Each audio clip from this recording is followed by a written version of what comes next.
before we start, I do apologise as name match vlog. I did do most of it, but I just lost all enthusiasm to carry on after I was witnessing what I was witnessing. That's 5 defeats on the bounce now, gone into these playoffs. Every single Sunderland fan wanted a response after watching the performance against Oxford, because that wasn't acceptable. And do you know what? They were just as bad today. We got beat off a team that are managerless. Their manager, Marty, is on garden leave because he's looking like he's got a tackle at West Brom.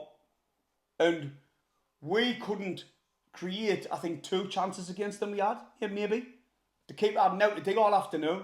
And these have just been beat 5-0 of Burnley. They've conceded 7 goals in the last 2 games. And if we were there another month, we wouldn't have scored, because they haven't been good for God knows how long. Months and months, they haven't performed at the level we all know they can perform at. We've seen it with them for the first 6 months of the season.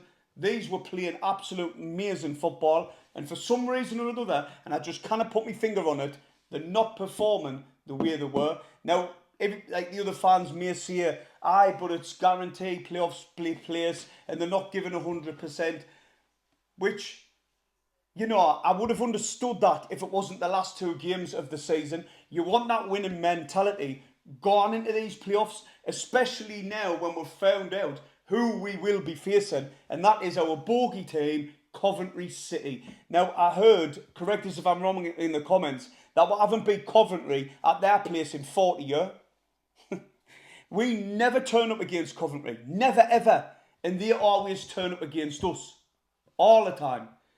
Now, I just hope that Reggie is right in what he's saying, and these players can just flick a switch and turn it on Friday coming. Because if we didn't, then it doesn't bear thinking about. It really doesn't. But going back to this game, not one Sunderland player can hold their heads held high against QPR today. QPR, they probably deserved the winner with the 90 minutes, I'm not going to lie. Probably. We did have an attacking intent, but our quality in the final third was terrible.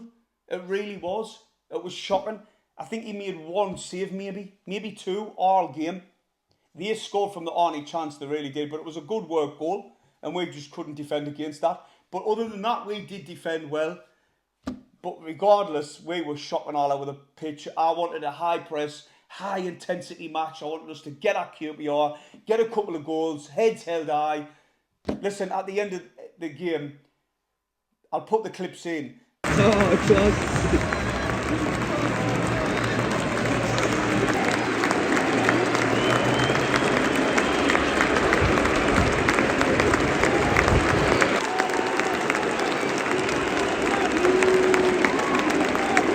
There was hardly anybody that stopped to clap them off. And you've got to, listen, you can't give other fans stick for leaving. It's understandable. We've lost 5 on the bounce. We haven't won a game in 6. Or maybe even more. So looking at that, you can expect fans to just walk off. And they're talking about a togetherness.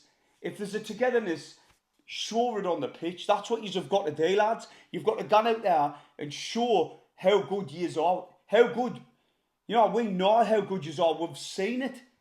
Bring that same performance, what we're seeing early on, because we're not witnessing it now. We're really not. I'm going into these playoffs full of worry. I'll be doing a live stream on that day. So come on the chat about 7 o'clock-ish. We're gone early. Say hello. You know it's always funny on our streams.